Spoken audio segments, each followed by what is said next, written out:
wanna go for a walk? All right. I am super excited to be back on a trip. I know it's been a while since I've uploaded. I've actually made a few videos, which we will be talking about. I'm gonna try to maybe give you a sneak preview, but there's a few upgrades and a few things we've done we need to talk about, but I didn't want to make my next video until I was back on the road, and I am headed to Moab. I'm gonna be just relaxing, spending a week there, working, hanging out, hiking. It should be a good time. Let's get to it. And the van may look a little different than the last time you guys have seen it. A little sneak peek. Right now though, so right now I'm actually stopped off 70. We're in just kind of a trailhead parking lot. I wanted to work for a few hours, but I wanted to get on the road before rush hour so I could get past Golden. So that way I've got an hour down. We got about 4.5 hours to the rest of Moab. So walking the dog. Doesn't feel like I belong. Trying to keep it alive on this hungry side for a better confirmation. Yeah, I'm heading for the station. It says morning number 1, camp spot.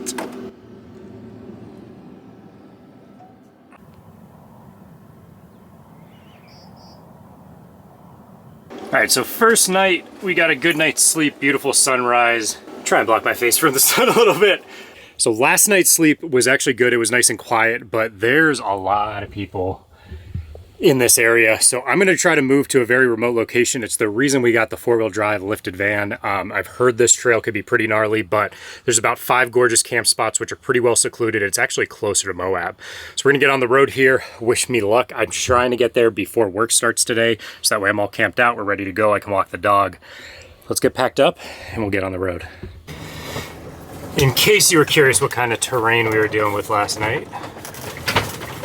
And there's actually porta potties out here. There's just something weird about that. You know it's gonna be crowded if you see porta potties.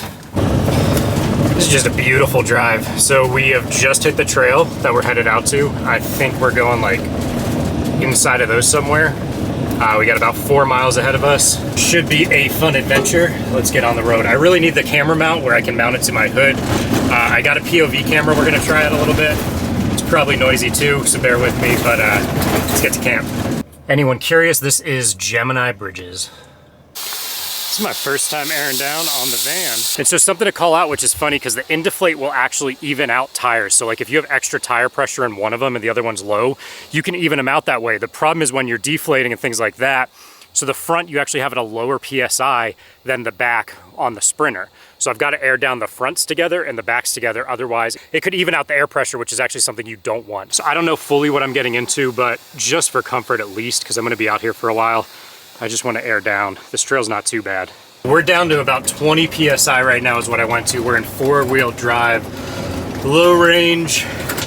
This is definitely going to be the most difficult trail I put the Sprinter through, but it doesn't look that bad. I think we'll be fine. I just want to pause here because this is definitely gnarly. This is steep. So we're about a half mile away, and I'm really at this point hoping that no one else is out here. There's 3 spots in the area that I'm going to, and then there's a few more if I keep driving. I have enough buffer before work. It's only 8:30 right now if I need to drive around and look, but I'm hoping one of the 3 is open. So next scene, I think we'll show you where we end up. All right, so unfortunately, I think there were 5 spots. They were all occupied. I'm actually heading into kind of no man's land. I don't have service right now. I do have GPS, always as backup. I've got a SATCOM. Definitely testing out the skid plates. I've hit the skid plates probably 4 or 5 times already, pretty heavily. This is definitely some fun and slightly terrifying stuff just because I don't know where I'm actually camping. I'd just like to say this vehicle is doing astonishingly well in the sand right now. This is normally where a lot of things would just get stuck. It doesn't even care. Those Falcons are doing work. I think we might just camp here for the day. The adventure continues. We're heading up here. Fortunately, the first spot I just tried, I actually found one. I did not have service, so I can't work, and I need to be working today. So we're heading up this slick rock, which is probably 20 degrees, maybe 25, if I had to guess. And I'm hoping the height, A, there might be spots up here, but then B, the height might give us some cell reception. I already see bars coming on, so Hopefully, fingers crossed, we can camp up here then. Oh, this is gnarly. Filming and technical driving. Filming while off-roading, friends, is very difficult sometimes. All right, so I don't know for sure if I'm technically allowed to be here. There's not any no camping signs. Everywhere else I've been has literally said no camping. And so I'm not even sure if we're actually gonna camp here overnight. I think we're gonna hang out and work here because I have cell service. I'll probably walk around a little bit. Maybe we'll wander around just to look for camp spots. But if there's no signs that say no camping, I'm off the main road by far. Like, it's level, I feel pretty good. And this is a real sick spot right now. So just look at those views. It's gorgeous out here, fresh air. The air is so fresh out here.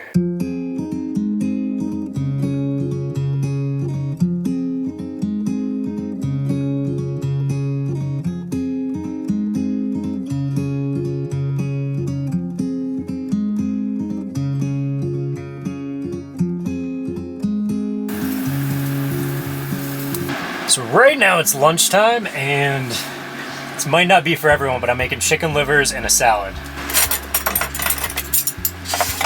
And so here's the update on the camping spot. I don't know, I'm hesitant if I should actually be camping here or not tonight. I may try after my last work call to head to another spot or some BLM land where I know I can actually camp. I'm worried about obviously losing this spot, then not finding another one, but I think it'll be worth it just to know that I'm in a secure spot. I can totally be here during the day. That's not an issue. It's just the overnight camping. There's a lot of weird signs about it around here. Specifically, again, this spot does not have it. So this is, you know, the realities of off-grid camping. And I think partially being in Moab right now is a big factor in that because it's so crowded and populated. A lot of these trails, I'm right next to a Jeep trail, are pretty well regulated because they don't want people just kind of, you know, going off camping wherever. I don't know why it's regulated so much, but if I get back on BLM land, I can do a lot more kind of free roaming or just finding more secluded spots, which is really where I want to be. I just want to be camped out for a few days, be able to open the doors, spread out. This spot has really been incredible. I've been going hiking. And welcome to the new camp spot. Just kidding. Let's get you guys a view. Bear with me. Ugh.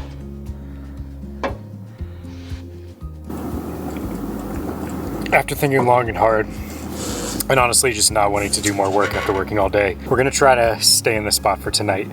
I think we'll be good. It's very gray if this is a designated camp spot or not. So I'm gonna leave it at that. And tomorrow morning I'm gonna move either way. So we'll wake up pretty early, hit the road, find another spot. There's a few places I could explore, or I could head back to where I adventured the first time I was out in Moab. There's some really gnarly trails where we were at, and I stopped right before they started to get rocky. At this point now, we've got the lift, we've got the skid plates, so I actually might try to go through that and see if we can get farther down. But I think that's gonna be a morning adventure, assuming no one comes and yells at me for tonight. So for now, let's sit back, relax, and enjoy this sunset and just this beautiful nature.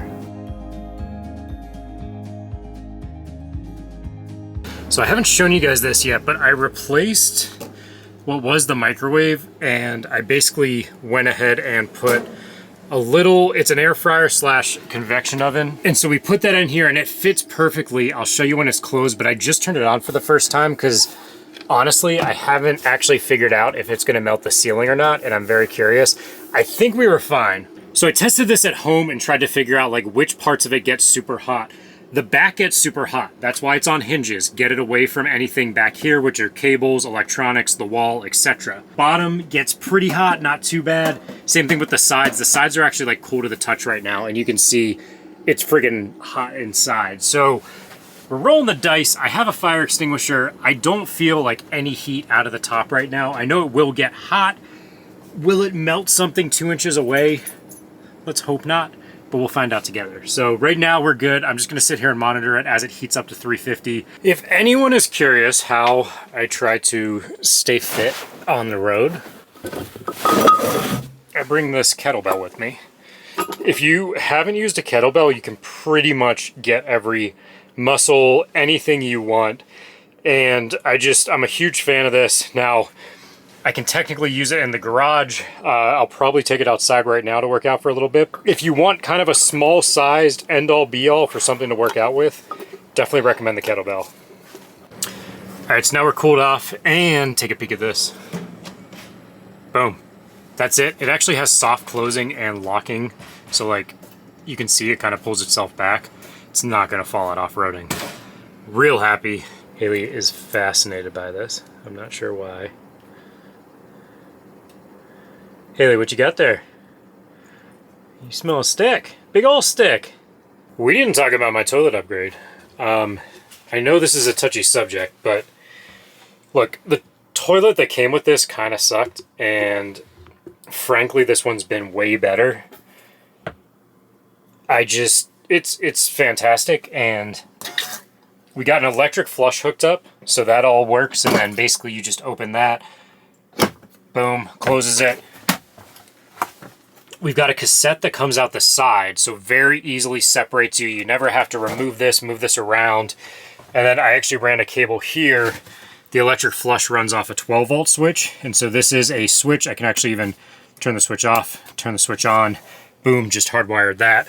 I realize that's kind of a weird thing to talk about or brag about. Like for me though, I just needed something. I need this to feel like a home, right? If you had this weird toilet in your home that was like super tiny and was always leaking and just never worked that well, you're just uncomfortable. That's the best way I can explain it. I was uncomfortable every time I had to go, and I just got kind of anxious, and this is just like being on a toilet. Now, it's got a cassette. The old one had a cassette. This one is just much bigger, it's much cleaner, and it separates you from the waste a lot better. So far, just very happy with this upgrade. I'm cool with dedicating the amount of space that actually needs to take up to fit in here. It's really minimal to me comparing, like, I can actually use the shower for storage now anyway, so I'm not necessarily losing space.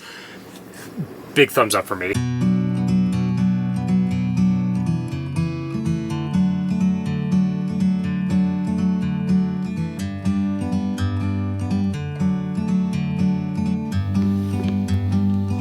Look at that.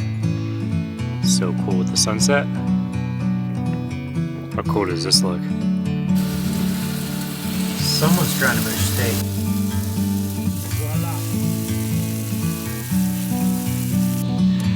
Here's the finished product, and so it's time for me to eat dinner.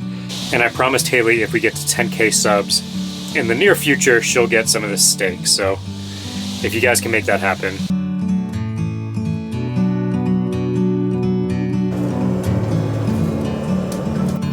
All right, next spot. And this one was pretty sketchy to get to.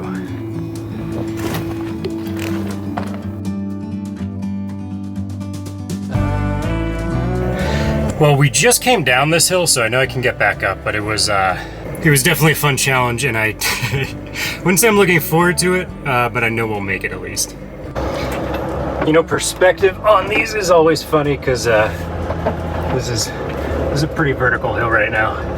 But we're making it, doing good. Storyteller's holding in there.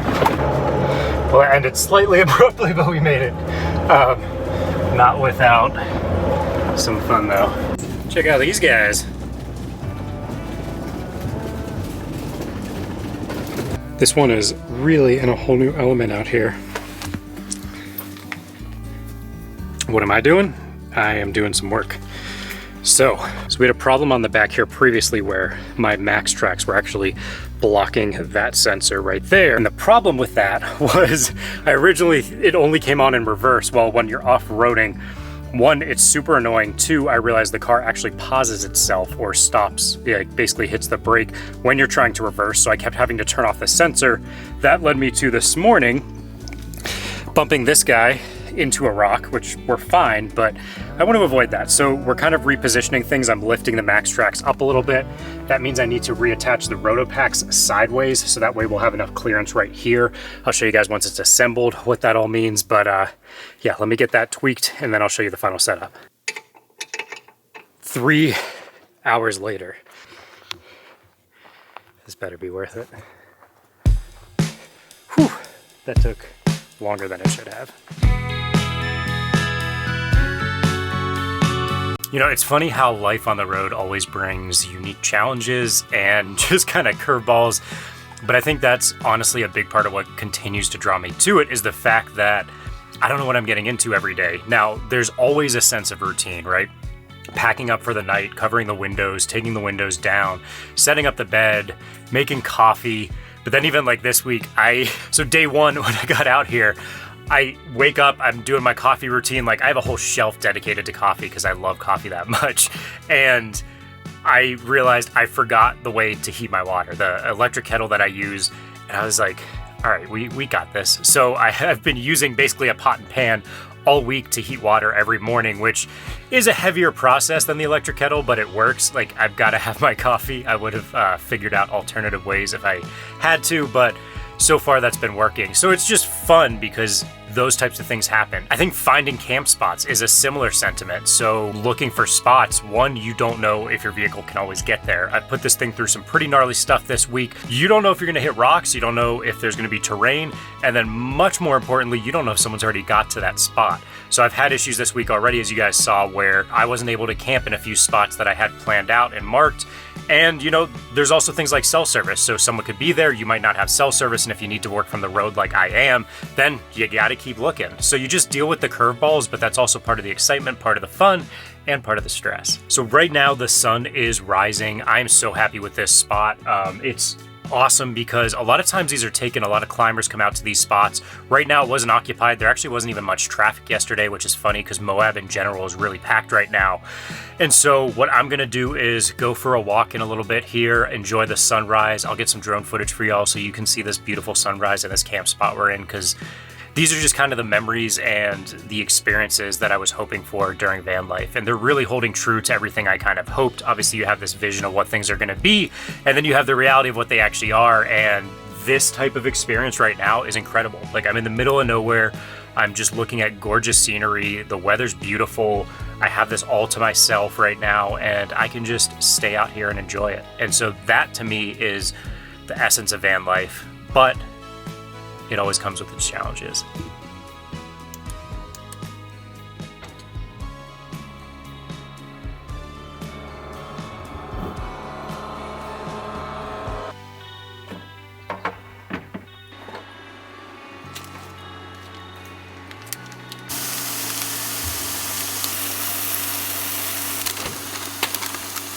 Trying to get better about sticking to more of a whole foods diet. So like less processed stuff, less carbs. I've fallen off and on. I do a high fat diet a lot, so time to get back on the train. Plus, this is gonna be delicious. My dog will be here in case anything spills. Just enjoying this beautiful sunset. And good morning to you all. So, I think this is gonna do it for our Moab adventures. I can't thank you all enough for joining. I hope you enjoyed this video. Hit that thumbs up if you liked it. Subscribe if you want to see more of this. Comments below for a reason. Any questions, feedback. I think we're pulling an audible and we're gonna actually leave today to go on a new adventure. So we're not gonna get to do some of the off-roading I wanted to, but I think I got something more important to do. So that said, thanks for joining along. It's always awesome to me that people want to follow along in my adventures. And as always, it's been a pleasure, and I'll see you next time.